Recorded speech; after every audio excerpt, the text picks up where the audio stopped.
48 hours? You expect us to roll over before lunch? Torin Vask didn't raise his voice. He didn't need to. His words, clipped and cool, landed harder than the tremor that just rippled through the substructure of the Geneva command vault. He stood in the war room, unmoved by the quake or the murmurs rising behind him. The footage had finished looping above the table. A planet flaring into a crusted inferno under blue ion impact. On every wall, the displays showed the Varkon fleet holding position just outside lunar orbit, their triangular hulls bristling with weapon mounts, their dreadnought positioned like a blade above Earth's throat.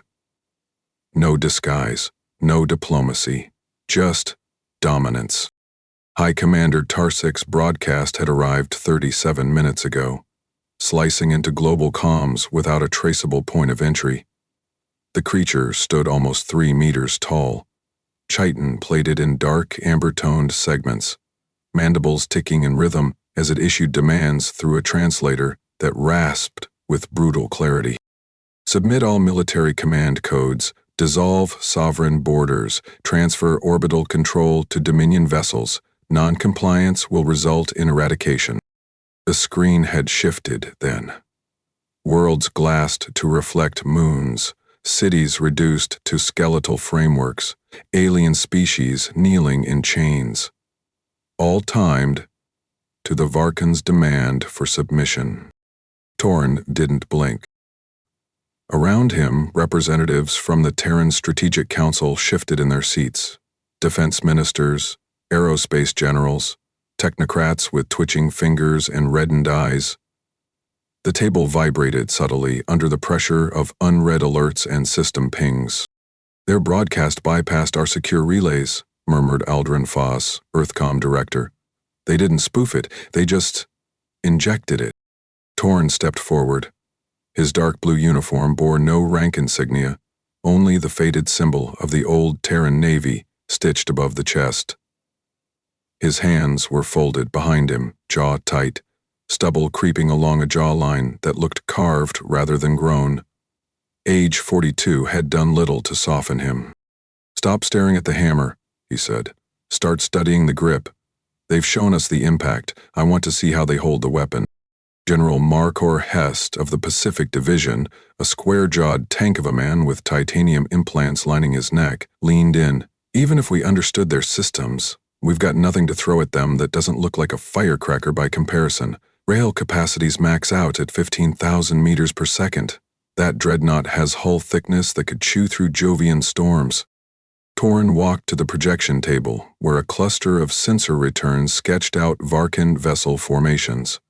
He enlarged the image with a flick, locking on the dreadnought's rear lattice. You're looking at the wrong numbers. Stop thinking about impact energy. Look at behavioral rhythm. They didn't destroy populated regions first. They glassed Antarctica and the mid-Pacific Trench. High visibility, low casualties. They're banking on shock, not attrition. And it's working, Foss muttered. Half our satellite networks are offline. Our North African command centers just relocated into hardened bunkers. They're trying to herd us into a response cycle, Torin replied, his eyes never leaving the tactical screen. They rely on capitulation. They've conquered 300 systems with speed, not siege. They don't expect Earth to delay. Delay for what? Hest snapped. A miracle? Torin turned his head. His tone didn't shift, but the air seemed to bend around his words. No, for a pattern. Above them, the reinforced ceiling gave off a groan, a mechanical whine as atmospheric shift collided with orbital distortion. The power backup systems kicked in a moment later, causing the lights to flicker blue for exactly 3 seconds. Torin looked up, took a breath, and spoke with the slow certainty of a man who'd stood in front of detonators that couldn't be diffused. We won't match them in output, so we won't fight them that way. We won't strike first. We watch. We study. Then we infect. A sharp exhale cut through the tension. Counselor Regan Volkner, thin as a rail with veins running like wires across the back of his hands, frowned. So we just wait? Let them position over us like vultures? Vultures don't posture, Torin said. This is theater. They want fear to do the work. Let them stage their act. We'll rewrite the ending. Boltner scowled. How long do you think we have before they realize we're stalling? Torn looked at the main display again. Each Varkon ship was motionless, sitting like teeth above Earth's skies. But there, just a flicker. Two of the forward scouts shifted slightly against known gravity vectors. Not long, he said, but long enough. He stepped back from the table. Activate Project Gridville. I want full synapse sync on the polar climate satellites, strip their monitoring functions, reroute their protocols. Turn them into passive signal interceptors. But those aren't designed for tactical ops, Foss started. They will be, Torn cut in. If the payload's obsolete, reassign the casing. That's how we survive this. The room fell still, the unease thickening like heat before a coming storm. The sensors on the west wall chimed, picking up a minor thermal bloom over the Indian Ocean. Not a weapon strike, just a Varkan scout repositioning. But it was enough to pull every eye to the feed. Doran didn't flinch. He stared at the shifting data, the language of a species that saw Earth as a grid to be conquered. What if they escalate? General Hest asked, quieter this time. If they stop showing off and start aiming for real, Torin's answer came fast. Then we take their confidence and turn it into a weakness. He walked toward the corridor without another word. Behind him, orders were shouted, systems rerouted, codes pulled from archives long thought dormant. Earth wasn't mobilizing to fight. Earth was learning how to listen. As Torin approached the exit door, a young operator jogged up, barely past 20, uniform crisp, fear in his eyes. Sir?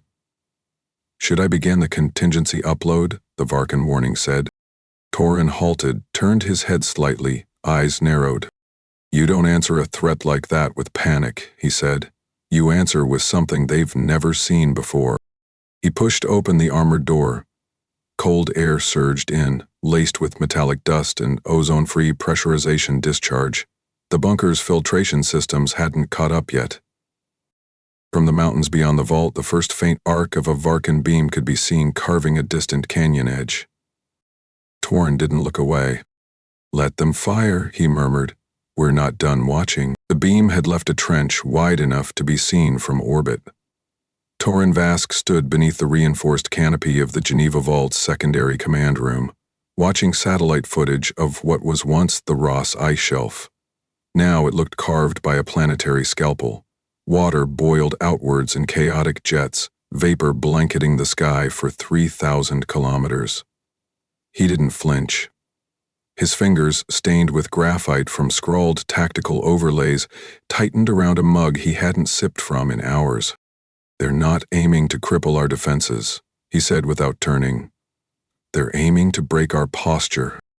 General Holt, commanding officer of the Eurasian Kinetic Artillery Grid, exhaled sharply and leaned forward on the rail beside him. The scent of heated plastic and damp earth lingered in the recycled air, amplified by the constant foot traffic and drying uniforms. Holt's coat still held ash from a bunker system, struck near Vladivostok. 3 impact zones in uninhabited sectors, Holt muttered. It's a stage demonstration. They're saying, we could, but we're choosing not to. They want us off balance, Torin replied. This isn't conquest, it's psychological conditioning. A red flare blinked across the west side wall, a geothermal spike from the Mariana Trench. Seconds later, footage rolled, seabed rupturing, steam convulsing through the ocean in long, streaking plumes. A section of Pacific Command's undersea cable relay was gone. Commander Reller stepped in from the corridor, voice dry and clipped. Global Confidence Index dropped 17 points in 90 minutes. The civilian feeds are spiraling. Good, Torin said, finally facing them. Let them spiral. It buys us time.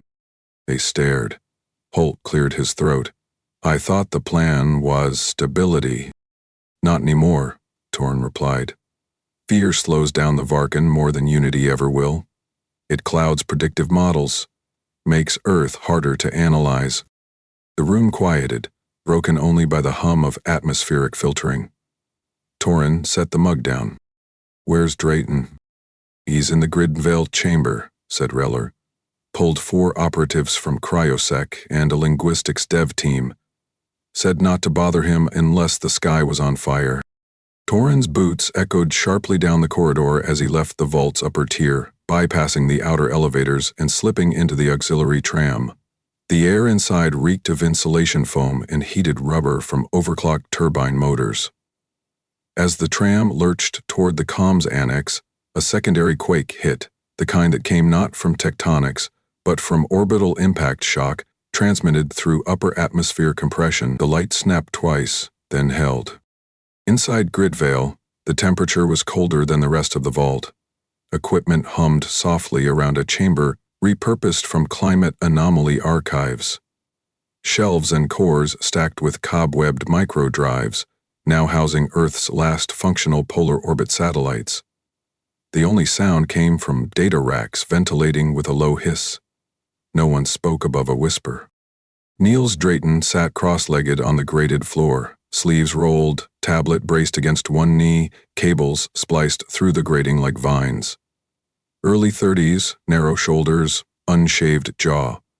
Sweat glistened above his brow, but his eyes danced with focus, locked onto a compression string that hadn't fully decompressed in over 17 minutes. You're late, Niels said without looking up. Torin leaned against the wall. Had to watch an ocean boil. What have you found? Niels swiped left, then again, then froze the frame. Their signal pulses aren't random. They shift between frequencies, sure, but every 5th cycle resets a baseline packet. I think it's part of a command handshake. Encrypted? Layered, not brute force though. They're using sequential pattern decay, not typical for combat channels. Too slow.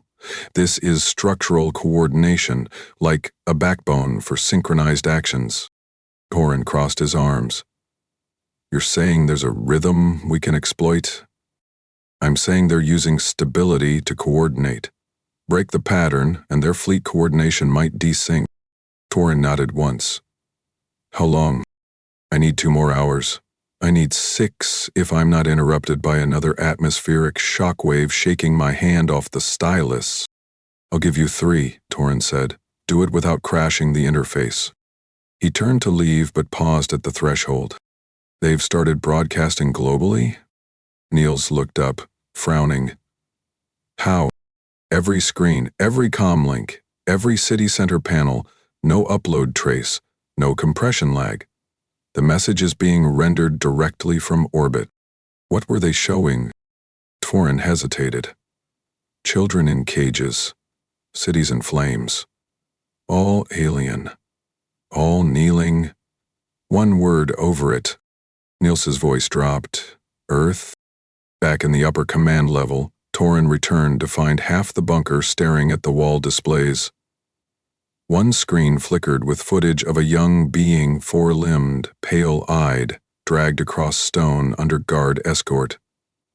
Another showed skeletal frameworks of skyscrapers wreathed in smoke. No explosions. No screams. Just imagery curated to terrify, Counselor Drevin whispered. It's not even our species, but it looks like us. That's the point, Torin said. They want us to see ourselves there. They're conditioning us to visualize defeat. Someone barked, Shut the damn displays. No, Torin snapped. Let them play it. Record every second. We'll need the audio fingerprints. General Holt turned from the screen. You can't seriously believe we can counter this with intercepted propaganda. We don't need to counter it, Torin replied. We need to understand the mechanism. Every pattern they push at us, every emotional modulation, they're revealing what they assume works. That's a weakness. What do you propose we do? Asked Relor. 72 hours, Torin said. Vulker frowned. We were given 48. I'm taking 3 extra days, Torin replied. Starting now. Holt stepped forward. What makes you think we'll get them? Torin looked up at the live satellite feed. Above the Great Plains, a cluster of Varkan scout ships drifted idle, shifting like vultures waiting for something to bleed. But they weren't striking yet. They were waiting too. Because they want submission, Torin said. They don't want a graveyard, they want a flag. Counselor Drevan leaned forward. And if they change their minds, then we make them regret ever showing us how they operate. Torin turned toward the blast doors. Prepare fallback sites. Deep orbit scramjets are to run passive tracking. No return fire, no overt signals. We vanish into the background until they think we've surrendered. Then we hit them where they never imagined we'd reach. He walked toward the lower command shaft again. In the far chamber, Nils raised his voice through comms. Torin, get back down here. I think I've found a way in. Nils didn't sleep. Not when his fingers were parsing binary strings that weren't just data. They were patterns of intent. Each pulse he decrypted felt less like a signal and more like a heartbeat. One shared across hundreds of alien hulls waiting above Earth's atmosphere. Torin, he called without looking up. They're not just communicating, they're breathing through this. Torin stepped into the subterranean data chamber beneath the Andes facility, light dust clinging to his boots. The temperature shift was immediate, colder, drier, with filtered air laced faintly with the sharp tang of electrical discharge. Every wall around them pulsed with light from analog boards and salvaged comm arrays, repurposed from decommissioned missile silos that hadn't seen use in 2 generations. Show me, Torin said. Niels flicked his wrist across the control pad. Dozens of fragmented strings filled the display, interlaced with time-stamped anomalies and highlighted clusters. See this sequence here? The pulses sync across multiple ships at the same intervals. We originally thought it was power balancing, but they're not sharing energy. They're syncing behavior. Torin studied the waveforms. So if you interfere with one, you throw the whole orchestra out of tune. Torin stepped back. What about a direct link? We don't have one. Torin nodded. Then we make one. 3 hours later, on Lunar Station Varda, the team of specialists assembled on the outer corridor near the vacuum launch catwalk. The lunar crust shifted faintly under their feet, a subtle vibration that came from the drilling systems reactivating below. The probe was sleek, low profile, and darkened to absorb ambient light. It had once been designed for asteroid sample retrieval. Now, under Torin's order, it had been rebuilt with a singular function: to attach a quantum relay beacon onto a Varkan scout hull without being detected. Vask stood alongside mission engineer Corin Thale, a man with burn scars across his left cheek and a voice that sounded like gravel scraped across steel. It'll only have one chance, Thale said, eyes scanning the final diagnostic feed. One pulse too early and their scanners will tear it apart. Torin looked out the reinforced viewport. One of the Varkan scouts drifted far off lunar horizon, its motion erratic, likely running recalibration sweeps after Earth's passive satellites started reflecting decoy signals. The timing was right. Launch it. Thale pressed his gloved palm against the trigger panel. The platform beneath the probe slid open, and the tethered rail discharged with a muted pulse. No explosion, no flame, just momentum. The probe slipped into the dark, trailing low behind lunar curvature. Torin waited. Not a word spoken, not even a shift in weight. 32 seconds later, the screen flared green. Connection established. The relay latched. Torin let out a breath he hadn't realized he'd been holding. Tell Niels he has a door. Back in the Andes facility, the connection unlocked more than expected. Niels didn't celebrate. He stared, lips slightly parted, eyes darting across screens as audio pulses began to assemble in layered structure. They're using harmonic overlaps, he whispered, like nested percussion. It's not code, it's rhythm. Every ship is part of a synchrony. That's how they maintain fleet cohesion without visible comms. Torin stood over his shoulder. What happens if one goes off key? Niels didn't answer. He tapped the console, amplifying a cluster of recurring terms the translator couldn't fully resolve. One phrase came back more than the others. corrupted slightly each time, but recognizable. Lattice integrity, core relay synchronization, breach probability, cascade potential. Torin frowned. Cascade? Niels nodded. Like dominoes. Hit one node, the rest follow. Torin crossed to the center table, where a satellite feed was overlaying orbital trajectories with tactical recommendations. A new alert flared. A civilian evacuation freighter en route from Deimos Station had been caught in a crossfire path. The screen showed it drifting, hull cracked open like a tin can, thrusters stuttering. No distress beacon, no escape pods. The footage didn't cut to black, it lingered. Torin's face hardened, but he didn't look away. "Pull the manifest," he said quietly. Reller's voice answered through the channel. 71 personnel, 16 of them under 15. Torin didn't speak for several seconds. His jaw flexed once. Then, "Transmit a blackout request to global feeds. I don't want that image used, not like this." Nil stared at the image still reflected in his glasses. "You think the Varkan meant to hit them?" Torin's answer was immediate. "No, but they didn't care either." By midnight bunker time, Torin had mobilized 47 data analysts, 6 encryption engineers, and 3 linguists from unrelated fields, one of them a retired chess grandmaster with a talent for rhythm recognition. Each worked blind to the others, their feeds segmented to avoid pattern familiarity that the Varkan systems might detect.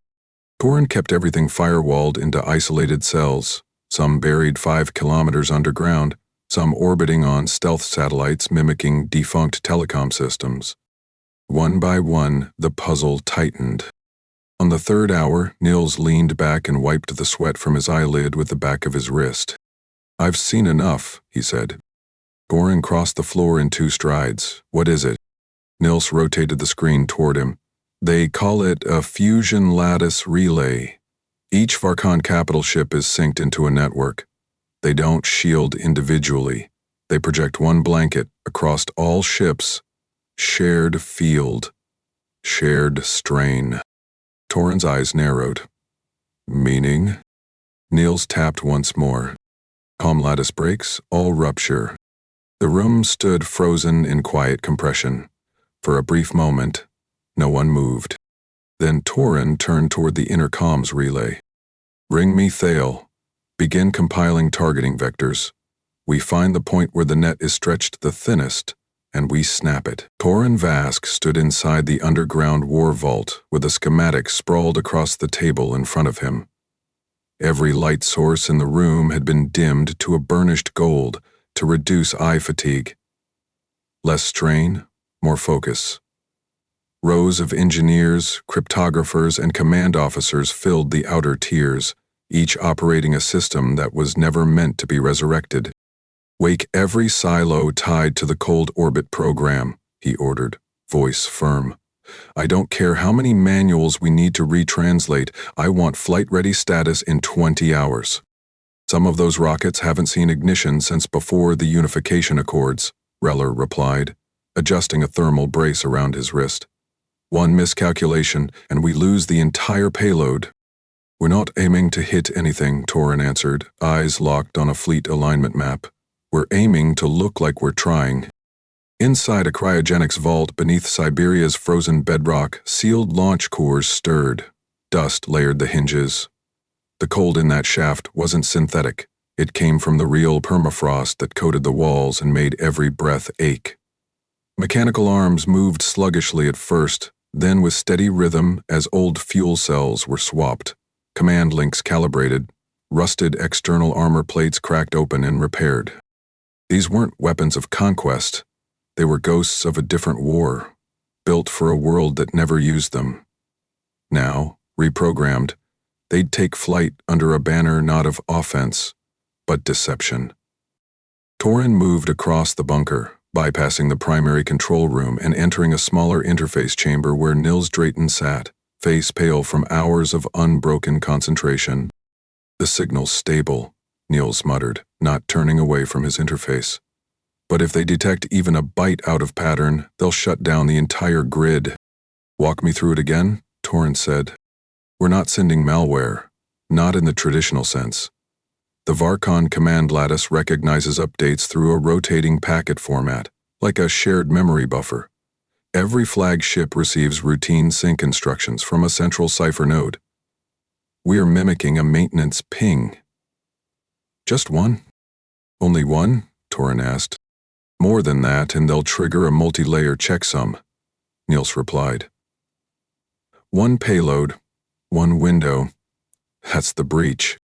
Torin stepped back, watching the countdown trigger on the wall. The timing had to be exact.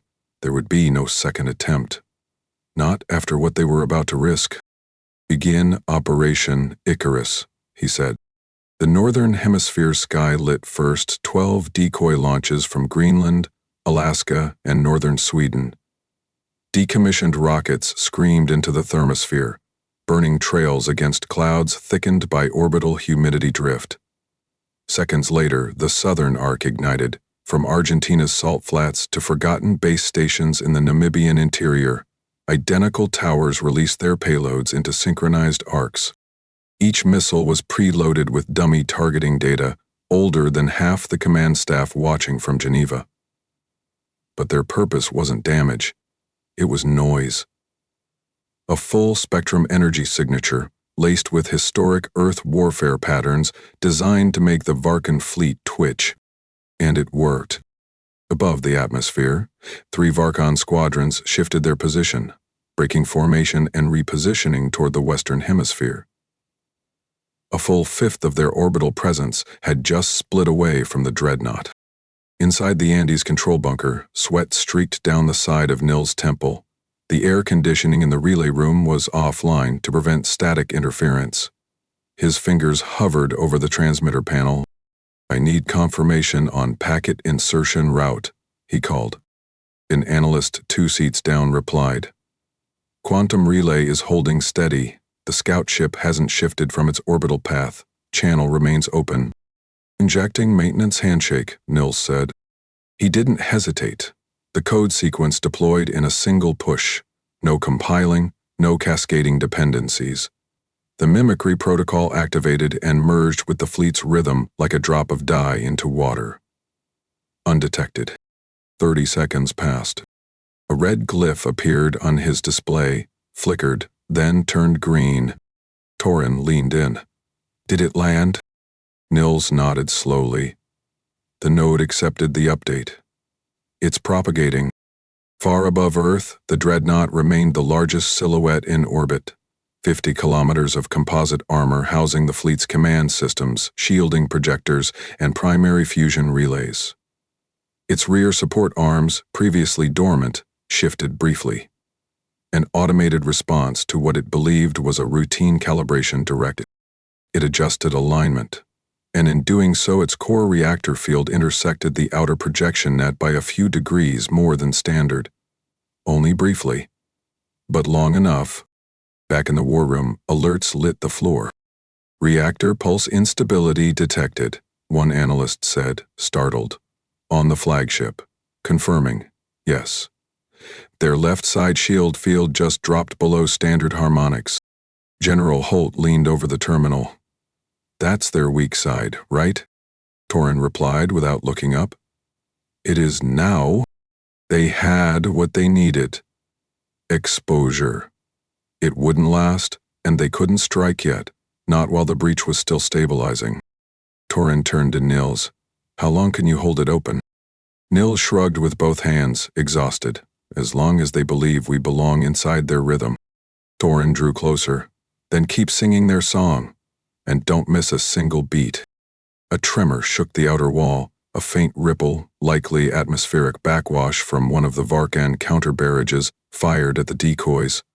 But the dreadnought had not responded with aggression. It hadn't realized, yet, what Earth had slipped into its bloodstream. The cost of failure had never been higher. But if they were going to die, they weren't going to do it confused or afraid. They were going to die clever. Or better yet, make someone else pay for assuming otherwise. The first sign wasn't a flash. It wasn't a breach warning or a seismic ping from the satellites. It was a soft shift, an unnatural dip in orbital temperature as if the Varkan dreadnought exhaled too fast. Then came the cascade. Torin Vask stood at the center of the command platform, eyes fixed on the telemetry display as red indicators began to spread across the enemy fleet overlay. 1, then 4, then 11. Each node represented a Varkan vessel experiencing a sudden shield instability, like dominoes collapsing in reverse. Niels's voice came in sharp from the console chamber beneath. It's triggering through the sync net, the virus latched to the primary relay and is cycling failures into every node. Torin clenched the railing as the feed sharpened, field sputtering, armor layers exposed in ripple patterns across their port hulls. Confirm it. The breach is wide? Confirmed, Nils replied. They're still syncing field integrity like it's intact. Every time one ship tries to correct, it sends the instability further. Torin turned to his tactical officer. Signal Holt. Fire everything. In the Andes Ridge, Bunker Alpha 7 released its stored payload. The railguns mounted deep in the reinforced mountain spines didn't hiss or thunder. They snapped forward like coiled fists breaking loose, flinging carbon tungsten rods at escape velocity through electromag barrels longer than submarine. The first volley was followed immediately by launches from the Sahara Mirage site and the Arctic Boreal Vault, each firing in coordinated intervals to prevent detection patterns from being triangulated early. The air inside the fire control towers baked with static rebound. Technicians shielded their eyes with their forearms as warning lights flickered above them, pulsing in red and gold. Every shell launched carried no warhead, only speed, weight, and physics. Above Earth's lower orbit, the Varkan dreadnought absorbed the first impact on its dorsal array. The port reactor shield collapsed in a pulse of white GRU static. A second rod followed and tore through the outer reactor spine, igniting a pulse wave that sent the entire rear section into an unplanned roll. It didn't explode, it convulsed. Core turbines shaking out of phase, internal heat blooming unevenly as cooling vents overloaded. Several escort ships veered off course, their nav systems dependent on the dreadnought's harmonics. Geneva's lower war room filled with overlapping voices. 34 ships drifting. Telemetry drop detected across the central flank. 3 cruisers colliding over Quadrant Delta, shields failed mid-burn. Torin raised his hand. The room stilled. Keep targeting relay nodes. Avoid overkill. We want disarray, not debris. He watched a secondary feed from the North Atlantic orbital array. One of the scout vessels tried to accelerate, then spun uncontrollably as its stabilizers misfired. Another, unable to realign, clipped the side of a cruiser, sending both into a chaotic spiral toward the upper mesosphere. Still think they're invincible? General Holt's voice buzzed through the secure line. Torin didn't answer. He knew better than to call victory in motion. This was a breach, not a collapse. Europa's orbit lit with debris trails as smaller escort craft tried to break formation and reassert pattern control. But their calibration depended on networked commands from the dreadnought, and the system was bleeding confusion into every module. Inside the Terran scramjet staging bay above Quito, atmospheric pilots sprinted through launch corridors. The suits were heavier than anything used in peacetime, lined with thermal insulation and overpressure seals, designed for low-gravity course correction burns. Captain Bray Corin slapped his helmet seals shut and leapt into the gravity rail. The door sealed. His breath fogged the interior visor for a second before the internal air purged. The launch rails catapulted 6 strike fighters into low orbit, slinging them along planetary arcs that would flip them behind the damaged Varkan cluster before re-entry. They didn't carry nukes. Each fighter had tungsten lances strapped under the wings, designed for kinetic interception. As the fighters cleared the outer atmosphere, Corin's voice came through the squadron channel. Pick your shadows, let the bastards find ghosts where they expected targets. He flipped his vector jets, engaging a dive. One of the Varkan destroyers spun in confusion just ahead. Its forward cannons misaligned, unable to stabilize against the fighter's path. Back in the Andes facility, Niels pressed 2 fingers against his temple. "We're catching bleed comms," he said. "Varkon Command isn't silent. They're trying to realign, broadcasting orders on internal spectrum. Their leadership is fracturing." Torin moved to the audio panel and listened. A rasping voice crackled through the static. "Tarsix." Deep, guttural, inflected by rage more than command. "Humanity was meant to kneel. Why are they climbing?" The line repeated once before cutting off in digital distortion. Torin didn't smile. He didn't blink. He looked at the map instead, tracking the drifting trajectory of the dreadnought's centerline. A gap was forming, not in orbit but in command logic. The fleet was hesitating. He reached for the nearest uplink terminal. "Feed me every active position marker on Varkon primary ships. I want to know where the commands are being broadcasted from." "What are you planning?" Raylor asked. "A cut," Torin said, "that they can't patch. A decapitation strike wouldn't require brute force. It needed timing and an understanding of how the enemy maintained command through internal layers of fear and compliance. If they could isolate Tarsic's ship and take it down without alerting the remaining vessels to Earth's targeting strategy, they might fracture control beyond repair. He stepped toward the long wall display and tapped 4 regions in sequence: Eastern Flank, Polar Drift, High Equatorial Cluster, and Lower Mars Relay. "This pattern," he said, "gives them the fewest overlapping leadership nodes. If we hit here, clean, fast, coordinated, we might force them to operate independently, and they don't seem built for that." Holt responded across the line. "You want chaos in a fleet with hundreds of city killers above our sky?" "No," Torin answered. "I want disobedience." He turned back to Niels. "Keep watching for signal overlaps. If Tarsic makes a move, I want to hear his teeth grinding." He walked toward the vault exit again, already issuing orders. "Coordinate strike platforms, narrow our aim, and prepare the next volley." This time, it wouldn't be for disruption. This one was to make the Varkon bleed leadership, and in doing so, make Earth ungovernable to them ever again. Torin Vask stood at the reinforced observation panel, eye fixed on the coordination grid as the enemy fleet fractured further. The Varkon dreadnought's exposed side still leaked radiation signatures into low orbit, warping nearby trajectories. An entire section of their formation had stalled, rerouting power in loops that created more instability than control. "Shift fire," he ordered calmly. "Target ships tagged with command uplink redundancy. We cut the routes, the limbs will tangle themselves." General Holt's voice arrived through the secured audio node. "And when the limbs thrash, we clip them next." From 3 separate continents, Earth's buried rail batteries recalibrated. Inside the Andes, cryo-housed fire control towers re-engaged as new coordinates streamed in from orbital drones still functioning above the equator. Each facility had already proven its worth. Now, they were instructed to fire for surgical effect. No wider arcs, no area bombardments. They were aiming for spines. Rail coils snapped forward, driving polished alloy rounds across the stratosphere. These weren't brute force barrages. They struck with scalpel timing, threading between drifting debris and crippled enemy vessels to target ships flagged as core command hosts. One by one, the markers dropped from the map. Inside the Varkon flagship, auxiliary pilots staggered beneath failing gravlocks as the command sector convulsed under misrouted surge feedback. 3 of the fleet's leadership relays had just vanished from the network without transmitting any alerts. Tarsic gripped the railing along the central navigation column.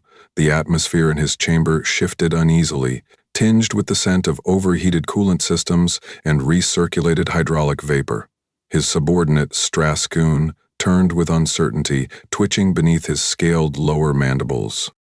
"They're choosing targets with intention. They aren't flailing." Tarsic's eyes narrowed.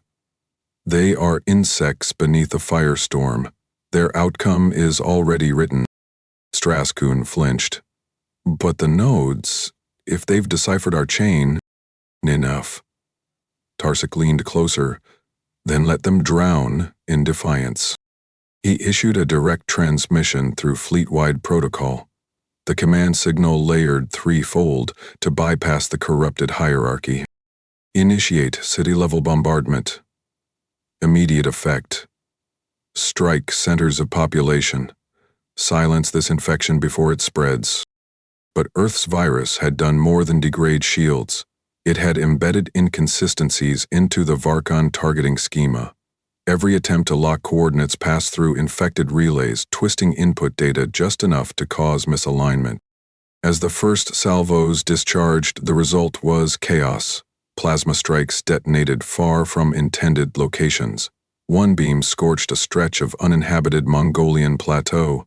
Another discharged into the upper sea shelf off Greenland, triggering a tremor but missing the naval base by hundreds of kilometers. Inside Geneva's war vault, the room remained locked in tense focus. Torn didn't celebrate. He tracked the incoming vectors, read the misfires for what they were. "They've lost targeting integrity," Reller said, astonished. "No," Torn corrected, voice quiet. "They've lost trust in their own system." Niels entered from the far hall, face flushed. "Intercepted their secondary routing logs. Some of their junior tacticians are starting to override higher orders. Mid-rank officers are issuing counter-commands." "You're saying they're arguing?" Holt asked. "I'm saying they're mutating," Niels replied. "There's no unifying input. Their ranks are splitting." Corinne stepped forward. "Then it's time we help widen that split." Earth's scramjet squadrons engaged from orbit. 5 wings, each assigned to staggered orbital descent paths, accelerated past the fragmented Varkon fringe. Their formation wasn't elegant, but it was deliberate. Each strike craft paired with a distraction drone, drawing enemy fire long enough to slip into dead zones between command bursts. Captain Corin's wing led the dive. His gloved hands gripped the control yokes as his targeting display adjusted to the microsecond. He guided his lance down toward a Varkan cruiser with one side exposed, its shielding flickering. The projectile ripped through its dorsal antenna array, slicing through communications equipment and destabilizing its already staggered hull. The ship veered into an adjacent destroyer. The result wasn't an explosion, but a collapse. Systems shorting. Weapon modules shutting down mid-sequence. Karan exhaled and triggered his stabilizers. "They're blind. They're flinching." Another fighter's feed lit up with an intercepted Varkon transmission, static drowned but unmistakable. "Why does the shield not hold? Where is the directive?" The fracture wasn't just physical anymore. It was psychological. In Geneva, Torren moved to the central broadcast console, a device untouched until now. He keyed in his authorization and opened a channel directly toward the dreadnought, amplified across all known Varkan channels. His voice carried with absolute clarity. "You brought ruin. You promised annihilation, but it's your system failing now. You threatened extinction. You couldn't handle defiance." He cut the line. Seconds passed. Then a new signal broke through. Tarsik's personal frequency. It was distorted by static, but the words came sharp. "You will die screaming. I will drag this world into fire with me." Torren didn't flinch. "Then start falling." In orbit, the Varkon dreadnought began to shift. Its remaining thrusters activated in unison, no coordination, just brute alignment. It lowered its nose toward Earth, its rotation changing to enter controlled descent. Not for evacuation, not for withdrawal.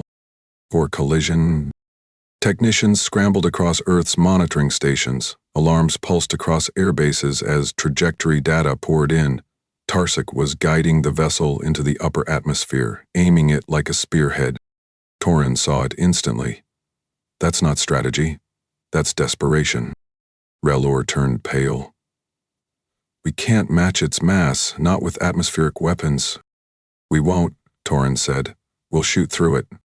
He keyed in the command line and opened 3 hardened bunkers that had remained dormant.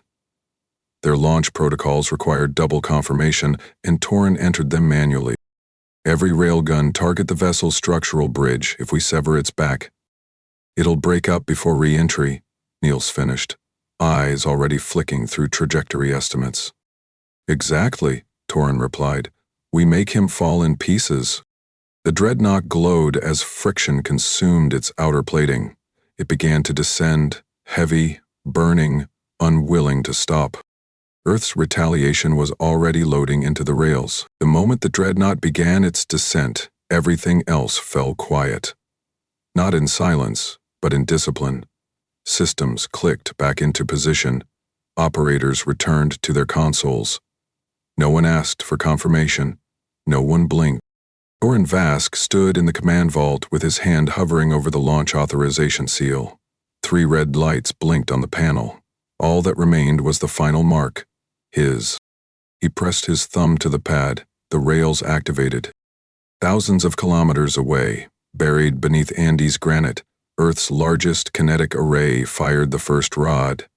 It punched through the upper cloud layers like a thunderbolt drawn in reverse, arcing upward toward a vessel too large to miss and too stubborn to dodge. The dreadnought's hull fractured across its midsection as the first strike connected. Not an explosion, an unraveling.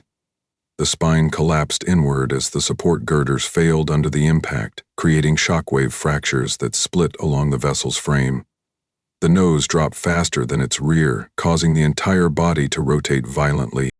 From the Arctic platform, 2 more rounds launched seconds later. One sliced through the remaining thruster arc. The other tore into the bridge structure, separating command from propulsion.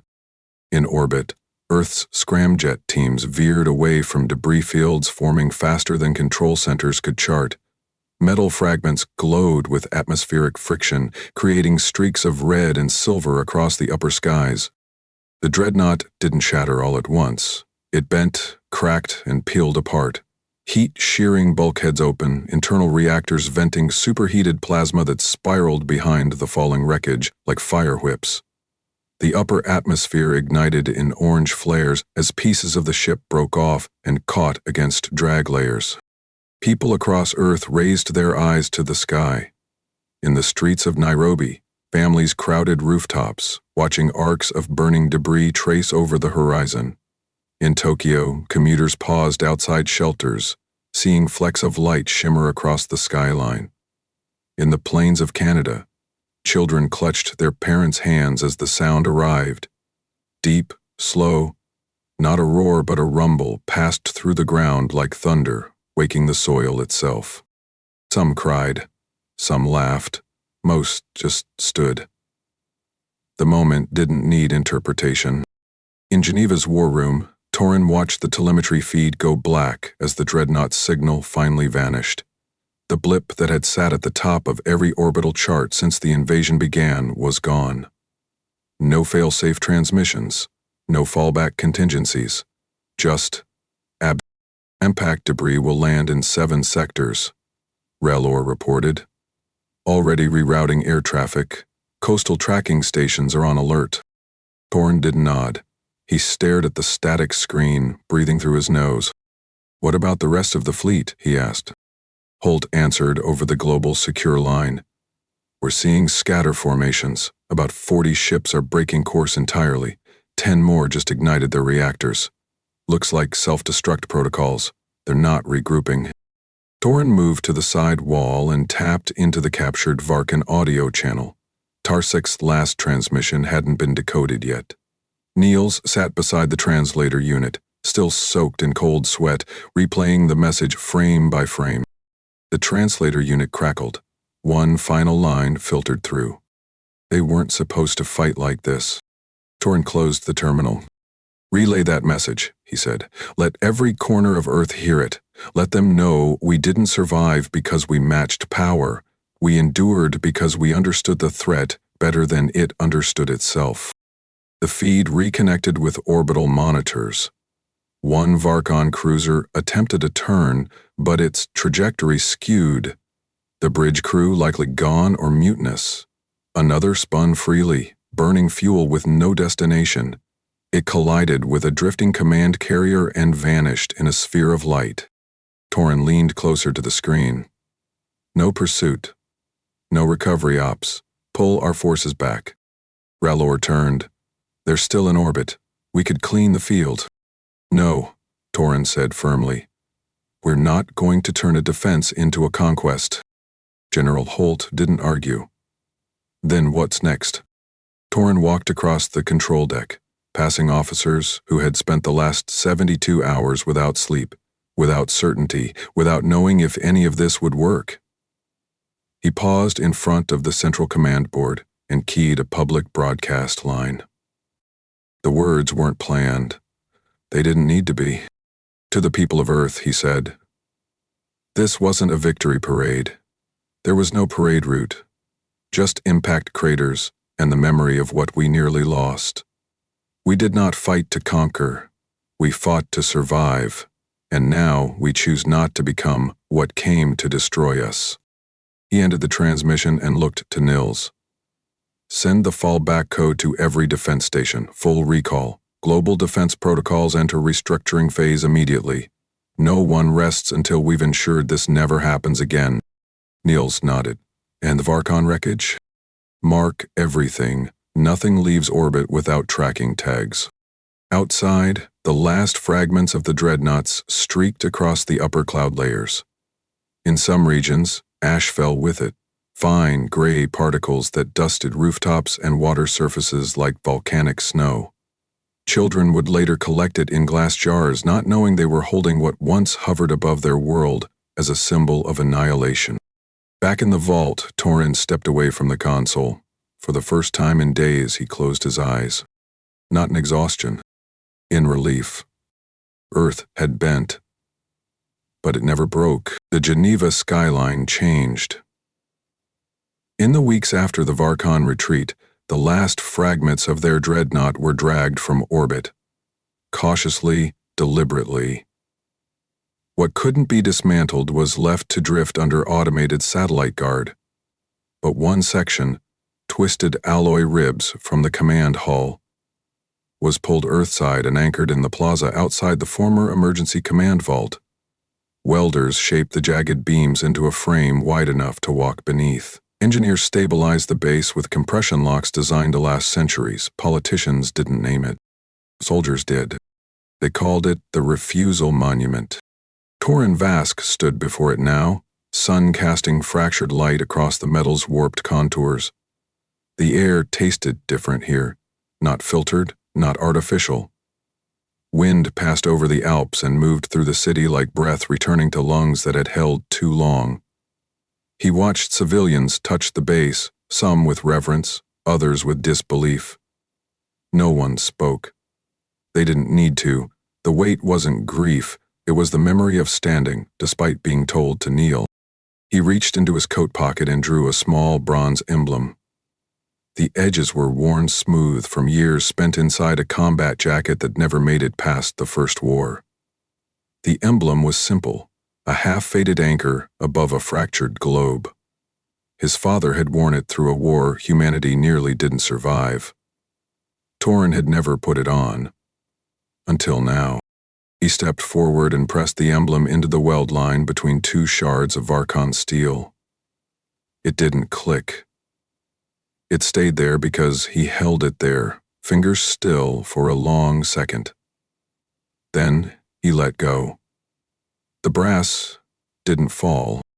Behind him, the plaza's holoboard blinked with a transmission feed.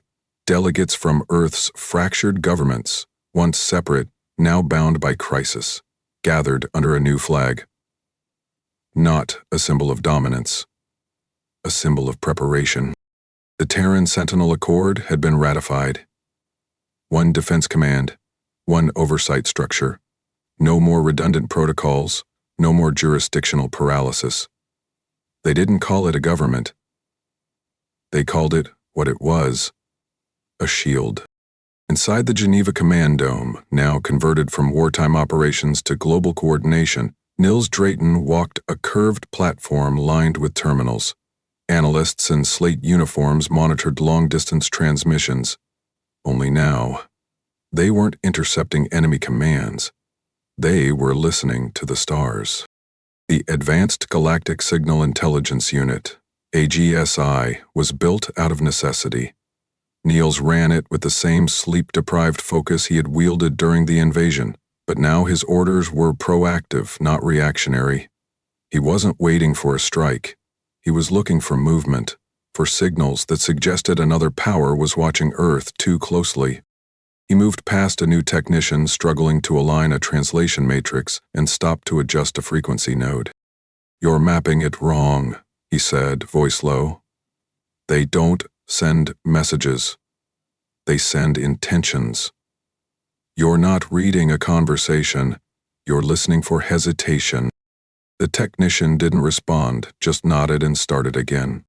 The room wasn't filled with tension anymore. It was filled with consequence. At the orbital shipyard above Equatorial Station 4, the first reactor core retrofitted with salvaged Varkon fusion nodes went live. It powered the dock's cooling systems, fabrication ring, and internal gravity grid without assistance from Earth's mainline network. Human engineers had reverse-engineered part of the lattice technology, not to replicate it, but to build something sturdier, simpler, unhackable. When asked what they'd call the new generation of Earth defense cruisers, Torn had answered without hesitating. Uninvited. In the quiet corner of the reconstructed command complex, Torn reviewed a field strategy simulation. 5 cadets stood at attention in front of him. Nervous, young, underexposed to crisis. That was by design. He didn't want them trained in fear. He wanted them grounded in decision. "Why did they lose?" he asked without lifting his gaze. One cadet answered too quickly. "Because we hit their fusion grid." "No," Torrin replied. "That's how, not why." He looked up. "They lost because they underestimated consequence. They saw us as weightless, temporary. They didn't ask who we'd become once they challenged our right to exist." He shut the simulation down. "You don't fight to be feared. You fight to be left alone." The cadets filed out, none daring to speak. Torrin stayed behind, looking at the empty console, fingers laced. A soft knock echoed at the doorway. Niels leaned in. Satellite 6 picked up something. No movement, but a signal, faint, not Varkan. Torrin nodded once. "Keep listening. Tell me if they stop transmitting before they finish." "Why?" "Because that's when they realize we heard them." Outside, the monument cast a sharp shadow across the plaza as twilight spread. Children played near the foundation. A soldier removed his cap while passing beneath it. Torrin stepped out into the courtyard once more. The air had cooled. He could hear the footsteps behind him, a slow, even rhythm. Someone from the council likely wanting to debrief or assign a title he had no interest in accepting. He didn't stop walking. They would do what they would. He had done what he had to. Above the horizon, the first of Earth's rebuilt satellites passed overhead, lights blinking softly. Behind it, the scattered remains of the dreadnought still circled, a ring of broken steel, marked and monitored, never forgotten. Humanity didn't celebrate its war. It didn't raise banners or draft hymns, but it remembered. And it refused. They told Earth to kneel. Earth didn't answer. It acted